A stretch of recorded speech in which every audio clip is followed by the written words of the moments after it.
अं,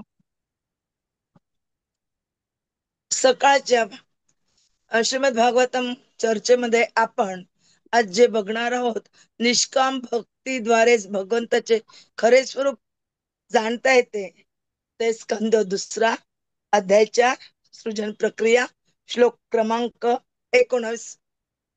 ओम नमो भगवते वासुदेवाय. ओम नमो भगवते वासुदेवाय. ओम नमो भगवते वासुदेवाय. ओम नमो भगवते वासुदेवाय. ओम नमो भगवते वासुदेवाय. ओम नमो भगवते वासुदेवाय. नारायणं नारायणं नमस्कृत्य नमस्कृत्यं नरं नरं चैव चैव नरोत्तमं नरोत्तमं देवीं देवीं सरस्वतीं सरस्वतीं व्यासं व्यासं ततः ततः जयमुदीरयेत्। जयम् उदीरयेत्। नष्टप्रायेषु भद्रेषु नष्टप्रायेषु नित्यं भद्रेषु नित्यं भागवतसेवया भागवतसेवया भगवती भगवती उत्तमश्लोके उत्तमश्लोके भवति भक्तिर्भवति नैष्ठिके। नैष्टिके। हरे कृष्ण. श्रीमद भागवतम स्कंद दुसरा, अध्याय 4, सृजन प्रक्रिया, श्लोक क्रमांक 19. स एष आत्म आत्मवताम् अधीश्वरः स एष आत्मात्मवतामधीश्वरः। त्रयीमयः धर्ममयः तपःमयः त्रयीमयः धर्ममयः तपमयः। गतवेलिकैः अज शंकर आदिभिः गतव्यलीकैः अजशङ्खरादिभिः वितर्कलिङ्गः भगवान् प्रसीदताम्. वितर्क्यलिङ्गः भगवान् प्रसीदताम्। स एष आत्म आत्मवताम् अधीश्वरः त्रयीमयः धर्ममयः तपःमयः गतवेलिकै अज शंकर आदिभिः वितर्कलिंग भगवान प्रसिद्धताम. भाषांतर. तेच परमात्मा आहेत व आत्मसाक्षात्कारी जीवांचे अधीश्वर तेच आहेत. ते मूर्तिमंत वेद, मूर्तिमंत धार्मिक शास्त्रे आणि मूर्तिमंत तप आहेत. ब्रह्मदेव, शंकर आणि दांभिकपणाच्या पलीकडे असणारे सर्वजण त्यांचे पूजन करतात. अशा प्रकारे आदर सन्मानाने पूजित होणारे भगवंत माझ्यावर कृपा करत. ओम ज्ञानतिमिरन्धस्य ज्ञानांजन शलाकया चक्षुरुन्मीलितं येन तस्मै श्री गुरवे नमः. श्री चैतन्य मनोभीष्टं स्थापितं येन भूतले स्वयं रूप कदा मह्यं ददाति स्वपदान्तिकं.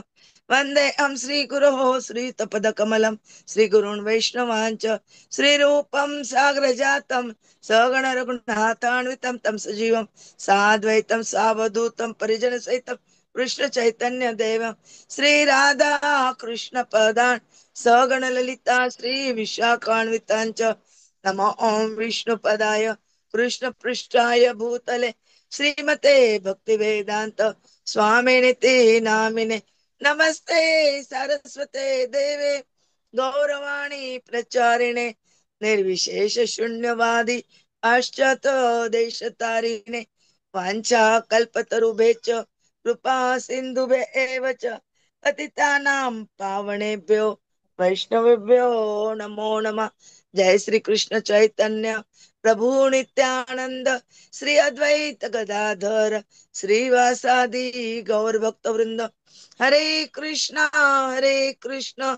कृष्ण कृष्ण हरे हरे, हरे राम राम राम हरे हरे, हरे कृष्ण कृष्ण कृष्ण हरे हरे, हरे राम राम राम हरे हरे, हरे कृष्ण कृष्ण कृष्ण कृष्ण हरे हरे, हरे राम राम राम हरे हरे, हरे कृष्ण.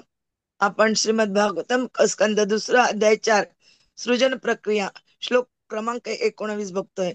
या ठिकाणी जे त्यांनी मागच्या श्लोकामध्ये वर्णन केलं की कोण भगवंत आहे, कारण ते भगवंताचा गुणगान करतात, ते मंगलाचरण करतात, तर भगवंताचं ते गुणगान करतात.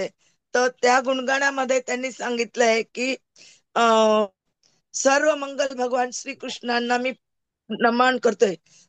ते भगवंताच्या सेवेमध्ये अर्पित नाहीत, असे लोकांना ते इच्छित फळ प्राप्त करू देत नाही.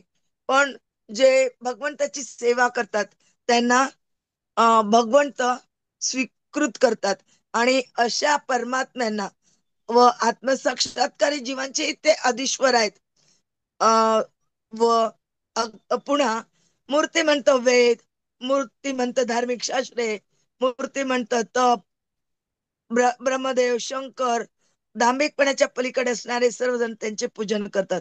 अशा प्रकारे आदर आणि सन्मानाने पूजित होणारे भगवंत माझ्यावर कृपा करत, असं त्यांचं म्हणणं आहे. अशा विविध याच्यांनी त्या गुणांनी त्यांनी त्यांना मूर्तिमत्ता वेद वगैरे म्हणून आणि दांभिक दांभिकपणाच्या पलीकडे असणारे जे त्यांची पूजन करतात, अशा पूजकांचे अ, ते काय आहेत, अधीश्वर आहेत.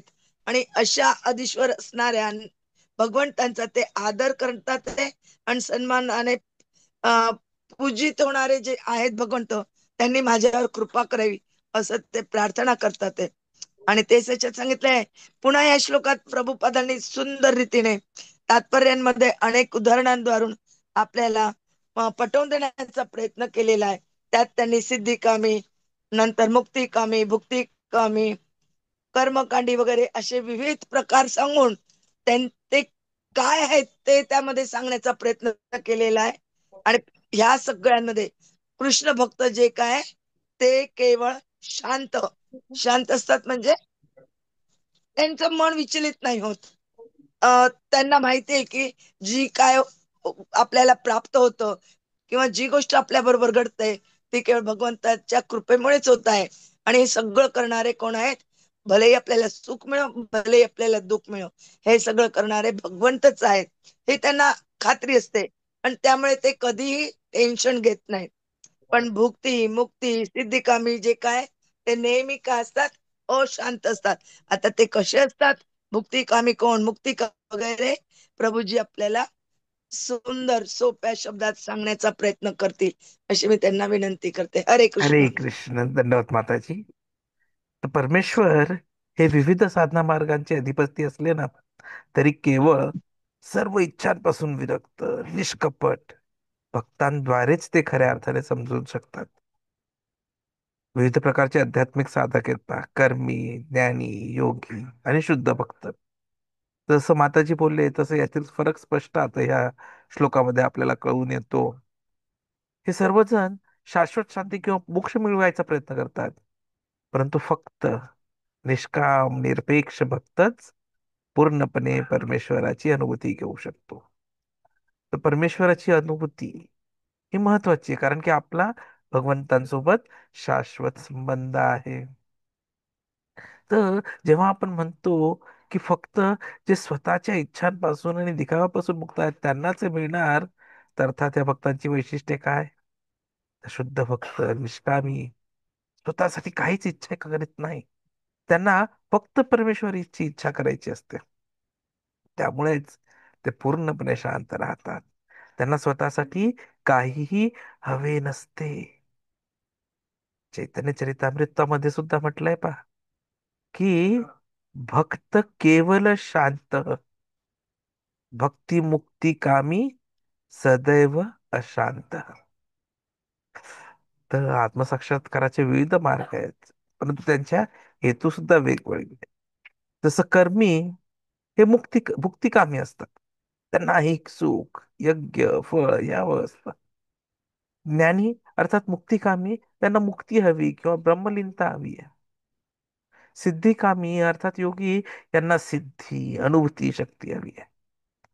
परंतु निष्कामी भक्त केवळ भगवंतांची सेवा करू इच्छितात. आणि म्हणूनच परिपूर्ण समज फक्त निष्कामी भक्तांनाच मिळते, कारण की ते स्वतःला भगवंतांचा अंश मानतात, त्यांची सेवा करणेच हे जीवन समजतात आणि पूर्णतः भगवंतांच्या इच्छेवर अवलंबून राहतात. अर्जुनाचा आदर्श पाहूया ना. सुदातीला स्वतःच्या इच्छेनुसार युद्ध न करण्याचा निर्णय घेतला, परंतु जसं भगवंतांनी समजवलं, भगवद्गीतेचा उपदेश मिळाला, त्यानंतर निष्काम भावनेने परमेश्वराची आज्ञा मान्य केली. जेव्हा ते म्हणतात करिष्ये वचनम तव, शांतता केवळ निष्काम भक्तालाच प्राप्त होते. जसं भगवद्गीतेत सुद्धा कृष्ण म्हणतात दुसऱ्या अध्यायातल्या 17व्या श्लोकामध्ये की जेवढ्या नद्या समुद्रात मिळतात तरी समुद्र स्थिर असतो, तसंच निष्कामी भक्तही किती इच्छांच्या लाटा आल्या तरी स्थिर राहतो. तर प्रत्येक साधक काहीतरी माझ्यासाठी हवे म्हणून अशांत राहतात. भक्त मात्र शांत राहतो. आणि हे ह्यामुळे, कारण की ते सदैव सत्संगाच्या सोबत असतात आणि त्यांना सत्संगाचं महत्व माहीत असतं. सत्संग म्हणजे कृष्ण भावनेत रत भक्तांचा सहवास. आणि अशा संगतीने आपले आत्मस्वरूप स्पष्ट होते. कुसंग म्हणजे अश्रद्धावान चंचल भक्तांचा सहवास, जे भक्तीत चढ उतार, सेवेमध्ये अनियमितता दाखवतात. सत्संग हाच भक्तीचा खरा पाया आहे. जेव्हा चैतन्य चरितामृतामध्ये संघाविषयी म्हटलंय की साधू संघ, साधू संघ, लय मात्र साधू संघ, की आपण लय मात्र जरी साधू संघ केला तरी आपल्या आयुष्यातील सर्व ज्या घडामोडी आहेत त्या बदलून जातात आणि सर्व समस्या दूर होऊ शकतात. लव मात्र साधू संघे सर्व सिद्धी आहे आणि सर्व शास्त्र बोलतात. तर म्हणून आवश्यकता कशाची आहे? तर भगवंतांनी जे सांगितलंय त्या हिशोबाने आपलं आचरण आणि व्यवहार करण्यासाठी. आणि म्हणून आपण महाजनांचे अनुसरण करायला हवे. धर्म केवळ अनुमानाने नाही समजत. धर्मम तू साक्षात भगवत प्रणीत. ब्रह्मा, शंकर, नारद, प्रल्हाद, भीष्म, बळीराज यांच्यासारख्या महाजनांचा आदर्श घ्यावा. परंतु एक समज इथे देण्यात येते की चुकूनही महाजनांच्या वर टीका करू नका.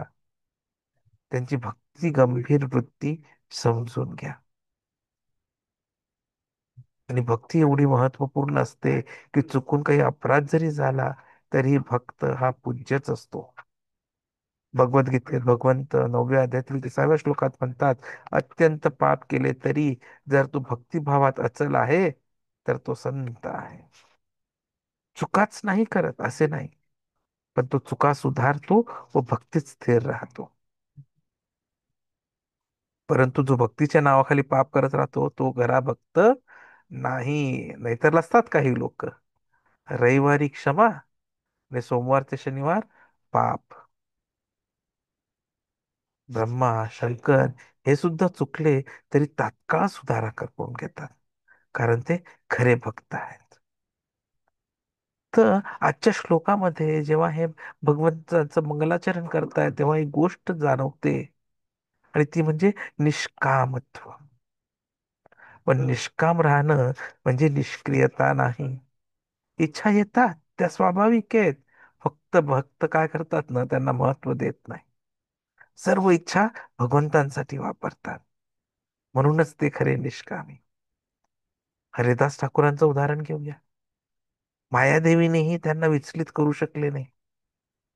म्हणून जसा समुद्र स्थिर असतो तसा भक्तही स्थितप्रज्ञ असतो. आणि भक्ताला मुक्ती नको असते. भक्ताला फक्त भगवंतांची सेवा हवी असते, मुक्ती नको.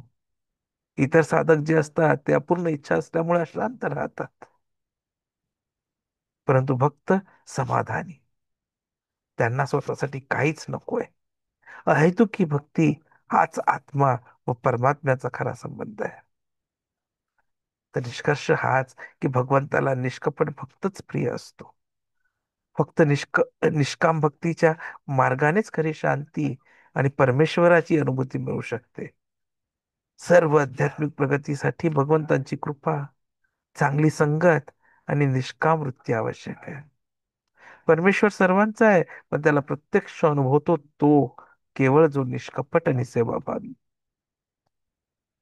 म्हणून मुख्य संदेश हाच की चला निष्काम भावाने सेवा करूया, सत्संग घेऊया, अहंकार टाळूया आणि श्रीकृष्णास संतुष्ट करूया. हरे कृष्णा. दंडवत प्रणाम.